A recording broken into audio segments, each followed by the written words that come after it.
Okay, we are 124 days out, and I think I have figured out something very important. Because first week, ramping food back up, getting into the meal prep, felt really good with the extra calories. Second week with the food ramp up, I felt much less good, and what I attributed that to was thinking that I just overshot way too hard on that first week back in, because I really am not out of shape to start putting weight on the bar. But what I realized is that with the food ramp up, with the rapid weight gain, I think I'm just too out of shape in general. And what I mean by that is if I think back to the worst I felt in recent memory, that was immediately after I ripped my pec off.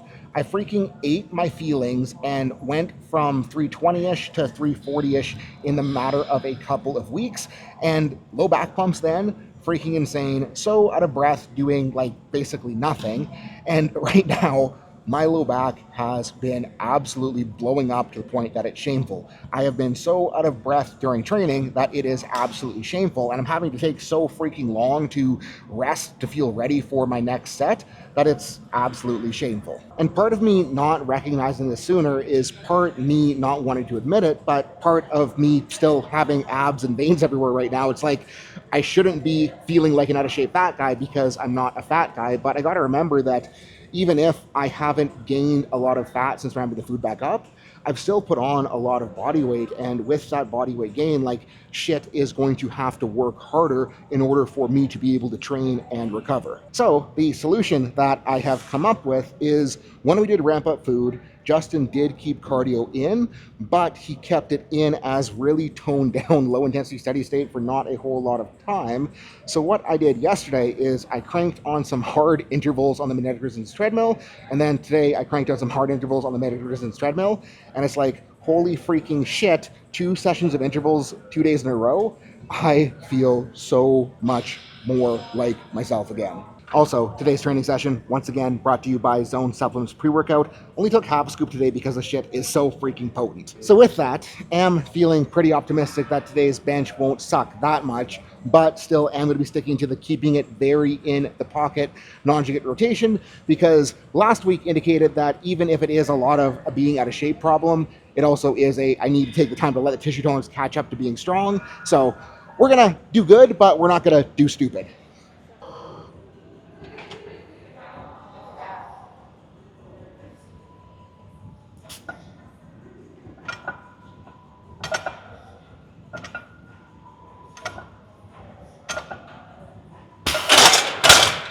And if I didn't know better, I wouldn't even know that I tweaked my pec last week because thing feels freaking good. Rehab work worked. But because we had that little tweak last week, I don't think I've earned the right to go straight to 2 reds, so we're being lame and taking 225.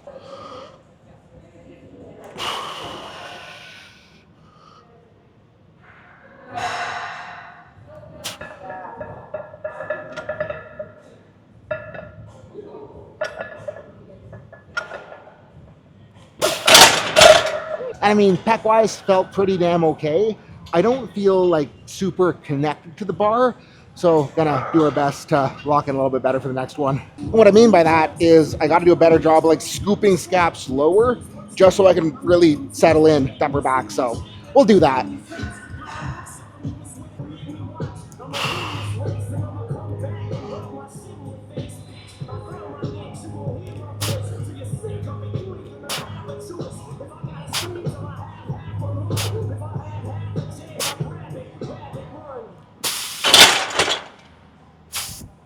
And that was what I needed to do, so good work.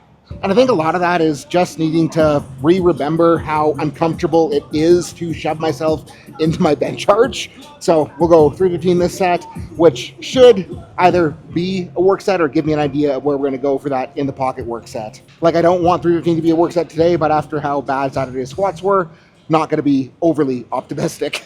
My belly's not showing because the shirt is short now.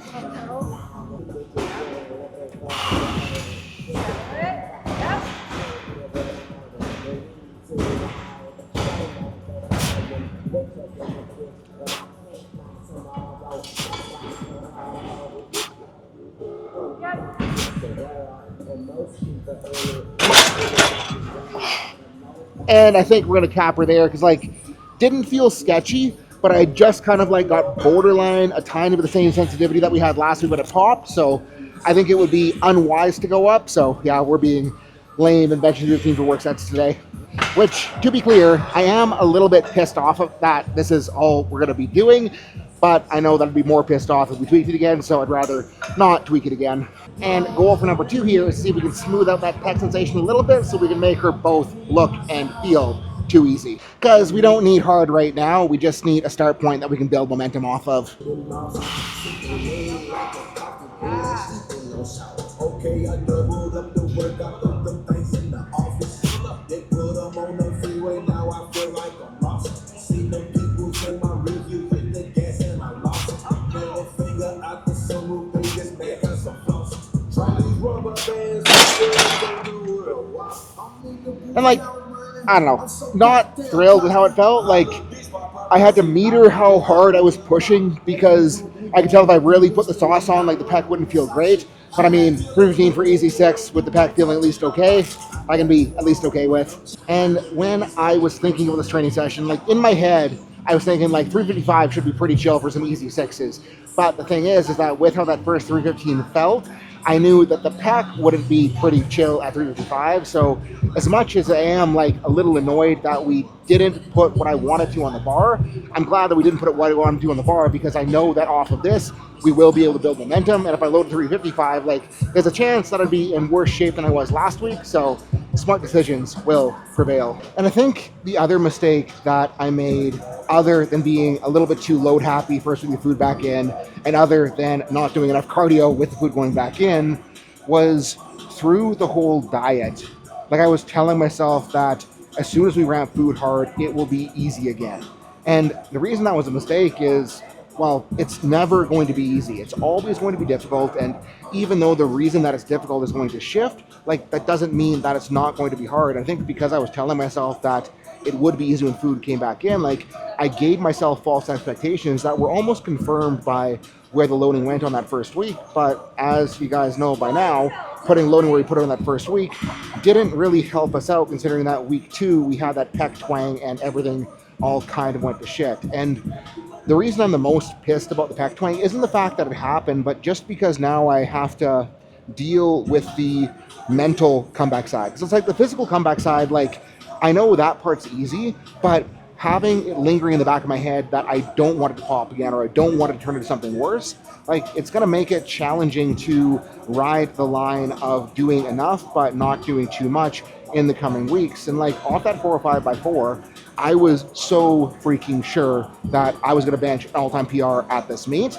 And then after the pec tweak the week after, I'm like, I don't even know if I should be doing this meet. And I know that that fear is me getting in my own way, and I need to do my best to overcome that, but it still doesn't mean that it's going to be easy. And I think that what I need to remember is it's always going to be hard, and if I know that it's hard, I know that I can dig in, so we're going to dig in. And because we did not tweak our pec this week, we actually get to try to do some JM presses, so hopefully it doesn't feel terrible. And something I've been saying in almost every vlog as of late is that with weights feeling the way they do right now, I'm not where I want to be, which is the truth because I would freaking love to be smashing mid-4s on bench again. But the thing is I am where I am, and saying that it's not where I want to be is the wrong statement to be making. Because as much as 315 feeling hesitant at 18 weeks out isn't very confidence inspiring, it is freaking exciting. And if I think back to when I started the process of dropping the 90 plus pounds of body weight, I did it because I wanted the challenge of figuring out how to compete at a lighter weight class so I can be the best lifter that I can be. And I know that if I dig into the process and do figure this out, it is going to make this meet so freaking rewarding, knowing how bad it did start. And thinking about coaching and why I love that job so much is because if we can take a lifter that doesn't know what they need to do to hit their next PR, that's feeling stuck, that has stuff jacked up, and get them on better programming, get them doing better movement prep, get them picking better exercises to help build his weak points and refine his skill, we are going to be able to get that lifter to do things that they never thought was possible. And it is so freaking cool for me to see that happen, which is entirely why we're running a giant 50% off sale on annual memberships for Team Activated right now. So if you're sick of feeling stuck in the gym, you don't know what to do to make progress, hit link below, join the team, and you will get daily individualized coaching on everything you're doing directly from me so we can get that ball rolling for you.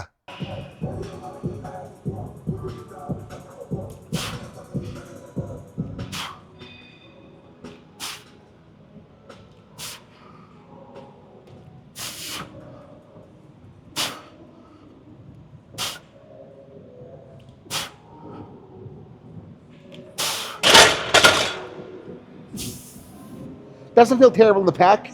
On the elbows and triceps, it does feel like my triceps are a little bit tired, which kind of confirms how I was feeling on the bench because it felt like I didn't have a ton of like that action happening, which I mean, I can be okay with. I probably just need to refine tricep work a little bit on the second day next week, but I think we should be good to at least put 205 on and suck it up.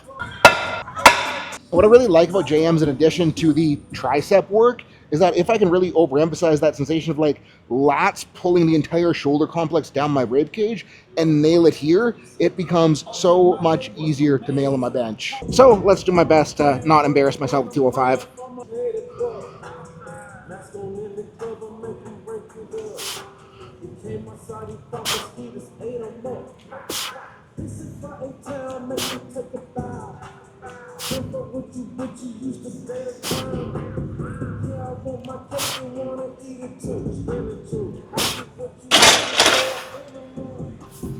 And that was okay enough that we can go up.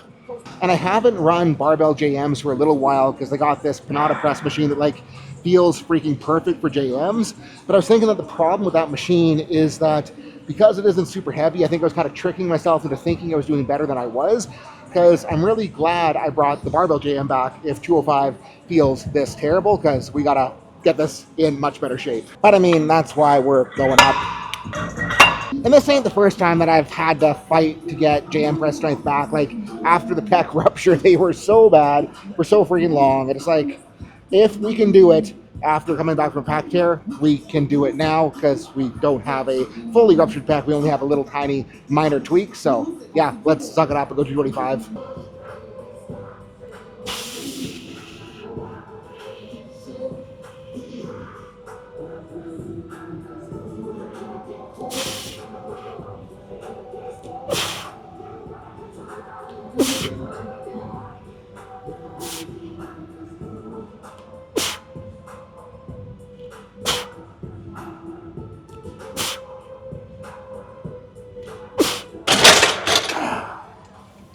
And you know what? I think we can go 245.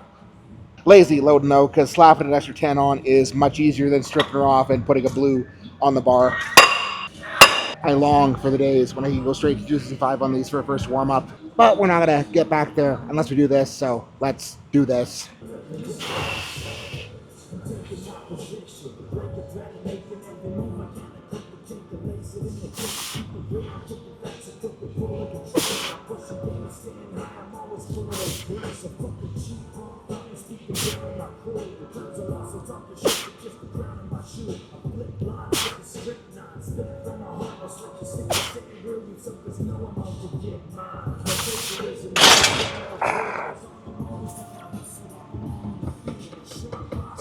The juxtaposition of being both happy that felt as good as it did, but also pissed off that it's only 245 is immense right now. And the Panada overhead press machine is being used. The max pump is open, so we're gonna finagle this bench around and get to cranking on her. I actually think that I do like this one a little bit better, so I'm not gonna complain about having to use it. Like the straight up and down versus the spreading makes it much less confusing.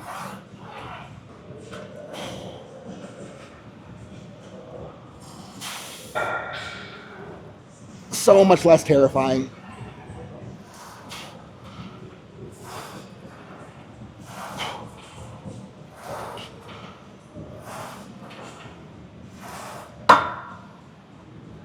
Although a little bit more terrifying to get back in the hooks. And along similar lines to the whole machine JM versus actual JM conversation, this guy feels much more difficult than the Panada. I'm not sure what it is, if it is just like it's just heavier, but like it feels like I'm having to work harder for the weight on the bar. So that's telling me I probably should suck it up and wait for this machine when it's in use so we can do the harder thing more often.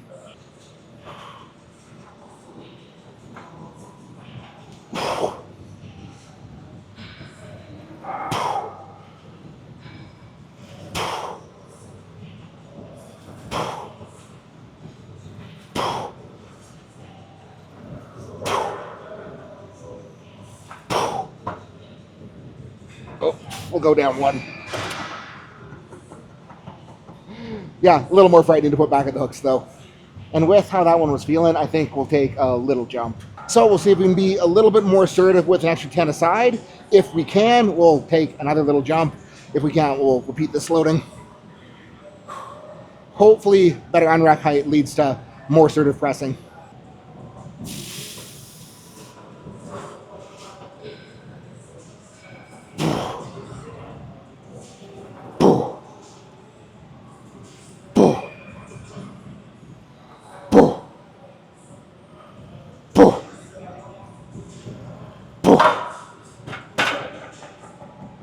Bad news, I think we're keeping it there. And like right now, my current thoughts is I'm kind of torn on whether or not like this being harder is a I should use it more often because it's harder, or if this is just harder because the motion is less smooth and like nice feeling. So I don't know. We'll assess the situation on this set. I did slide the bench ahead a little bit to see if that gives us a better feel. So if it gives us a better feel, that might help us make the call.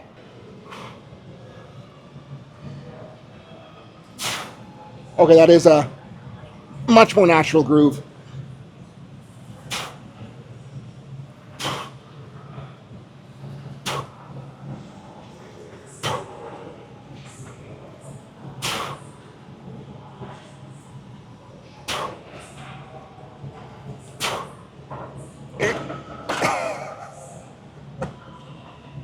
That one like did both feel better, but also like more effective as well. So I don't know. I think we'll keep both of these in the mix and just be like, which one is the most easy to get into on the day, like we did today, and that'll be how we make our call on these because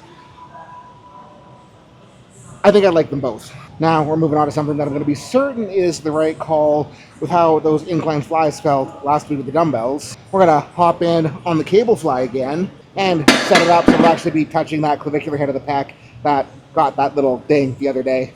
And I am a little bit unsure on like where I want to set the bench in relation to the cable tower.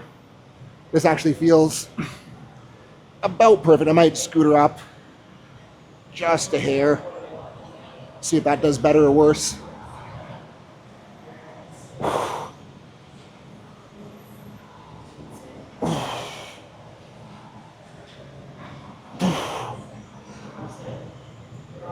Another scoot up.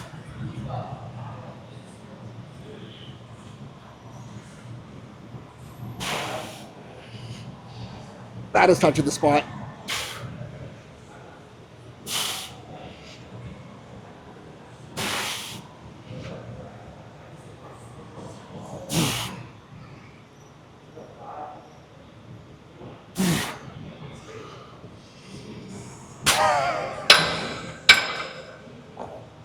Yeah.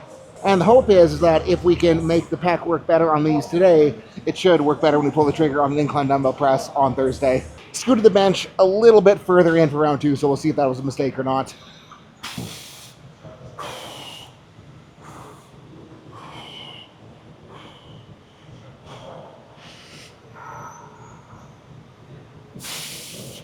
No, that is freaking perfect.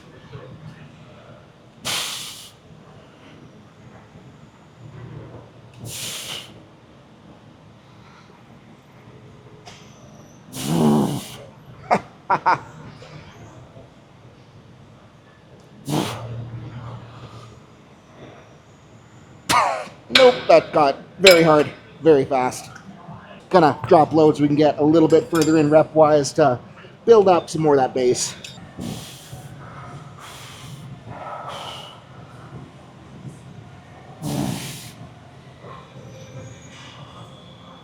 Oh, this is so gross.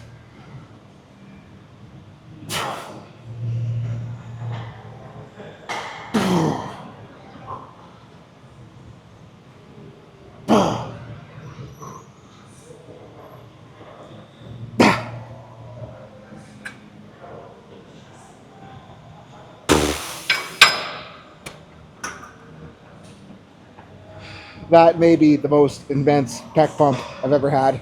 So let's go find a heavier cable tower and achieve the same outcome for triceps. Because like I was saying, with how like tricep assertive I felt on bench, I do want to not like limit the amount of tricep work I'm doing, but limit the number of big gnarly triceps movements I'm doing for the sake of feeling more assertive when I get to bench. So we're going push down with the prime spreaders for the sake of that, in favor of the rolling extensions, if I can get the stupid thing on the clip. Everything's way harder when you're talking to a camera, FYI. But stimulus-wise, if we're thinking about the differences between a push-down and a rolling dumbbell extension, like muscular stimulus, mechanical tension, they're not really going to be all that different because the tricep can only contract so hard. The difference is that a push-down is pretty much just triceps doing the contracting, whereas a rolling dumbbell extension, I think the bench press carryover is directly better because we're incorporating more stuff into the picture, like skill-wise, that we need to transfer from bench, and the loading and leverage point is going to be a little bit more similar to bench. But because of all that, the absolute loading is going to be way freaking higher, so the amount that it roasts me is going to be way freaking higher. So I'm hoping that doing this, running the JMs hard, I can get a bit of best of both worlds going. And they're feeling freaking juicy, so yeah, that's... Whew. And I don't know if it's the fact that the last time I ran the prime spreader for pushdowns, I was 20-something pounds lighter, but like, it feels much more like narrow and packed in on myself than it was the last time. So I don't know, we might just get my prime handle out and go a little bit wider because I still like the hand contacts. I'm just not sure if I love this degree of narrowness on the thing. Whatever, still feels good.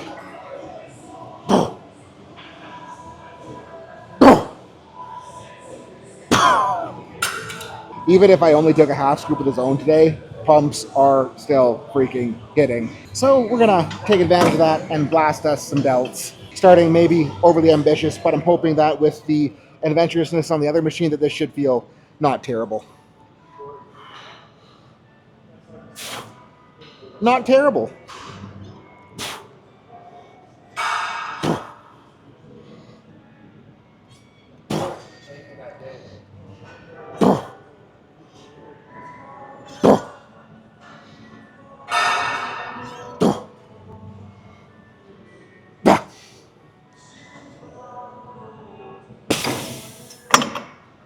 But I do know that the theme right now does need to be getting myself back in better shape. So going lighter, driving reps higher, round 2.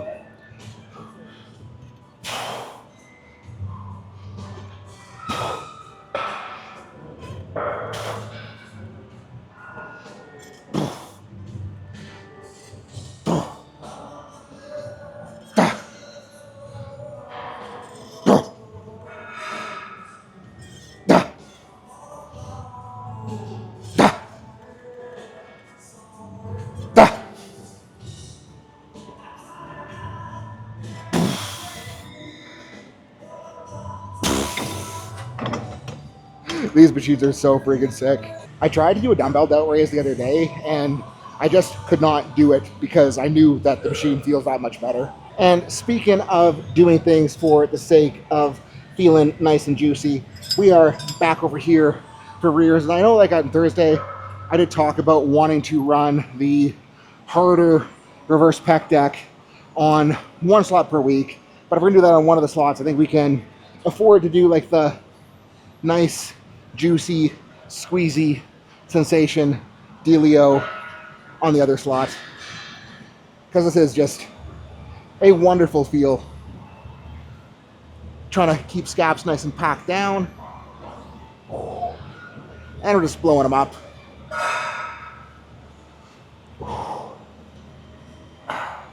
Getting that bench spread in shape.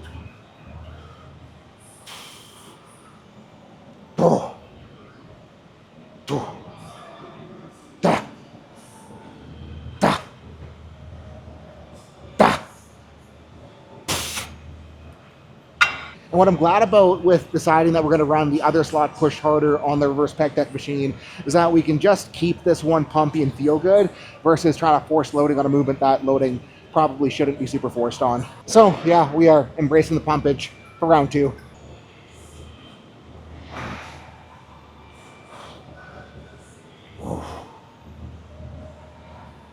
cannot help but smile because it feels so nice.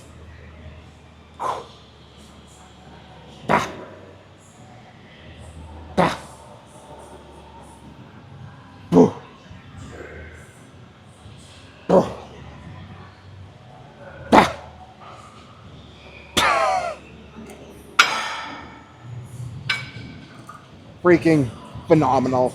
And the pull down that I want to use is currently being leaned on. So everyone else is over here doing supinated pull downs on this sucker. So I guess we'll try supinated pull downs on this sucker and see how it goes. I still got the thigh pad at Miana height, so we may have to raise that, but it has been a while since I've run these, and I think like the fact that I am pulling mixed grip now, getting that stretch into that externally rotated position should not hurt me in that pursuit, so yeah.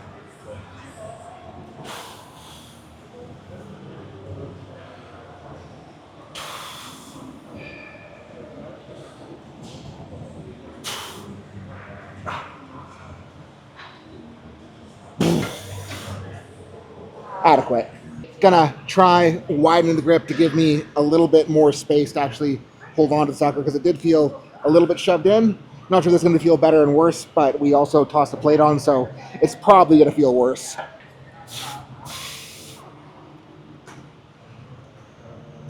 Somehow feels better, albeit a lot heavier.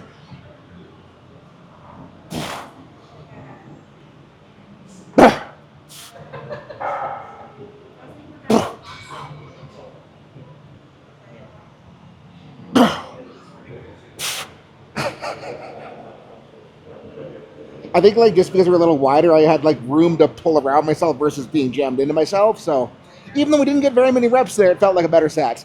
All right, sick biceps pump time.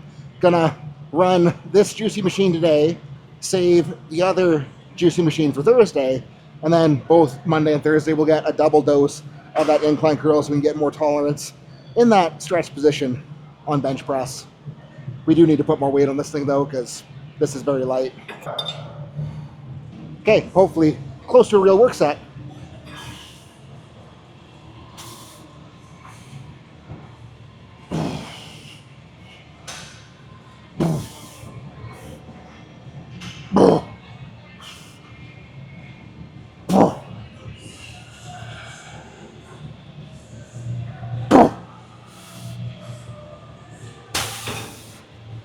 Adequate for work set number one. Was my head in frame? I think, okay, my head was in frame. Probably well through the camera a little bit for set number two. Okay, work set number two.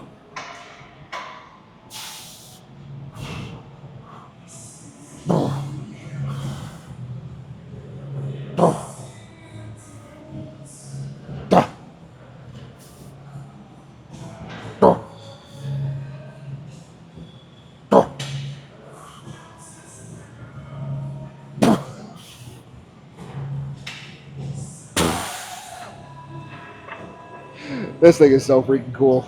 Anyways, as promised here, gonna crank on the incline curls again.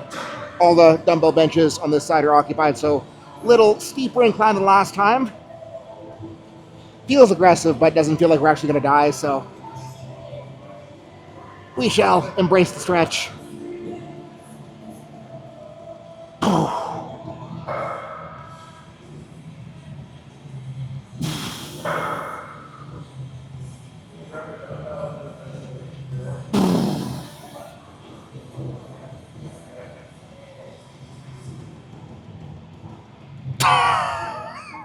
That was challenging. And to clarify, once again, we're not doing that for any stretch mediated hypertrophy nerd kind of bullcrap. We are doing that so we can build resilience in that exposed position so it starts to work and feel better on bench press again. Okay, round two. Now that we know how shitty it feels, hopefully we can do a little better.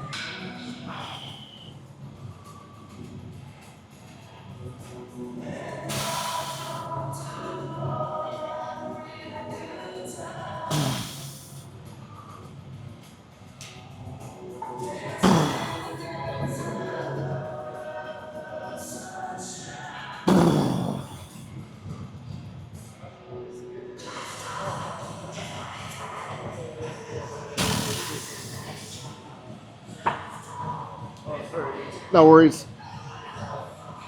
Wasn't sure if that one was better or not. Speaking of trying to do better, if you guys saw the Thursday vlog, you will remember that I almost died of crampage when I ran these with a bigger range of motion intent. So we're going to do our best to do that again without dying of cramps. So wish me luck.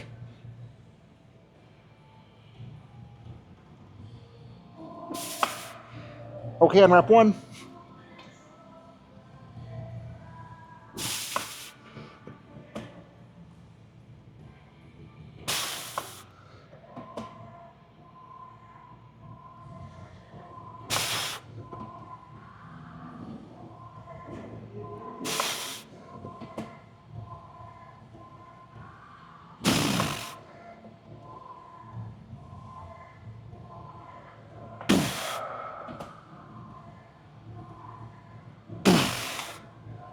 And like I talked about last time after I got the cramps, what I'm trying to do here is cap it a little bit shorter of failure so that we can get a second set in and get a little bit more total work without blowing our shit up. Now, last week, where the cramps hit was the act of lifting my feet up to put them in the foot plate. So we at least made it that far on set 2. So wish me luck again.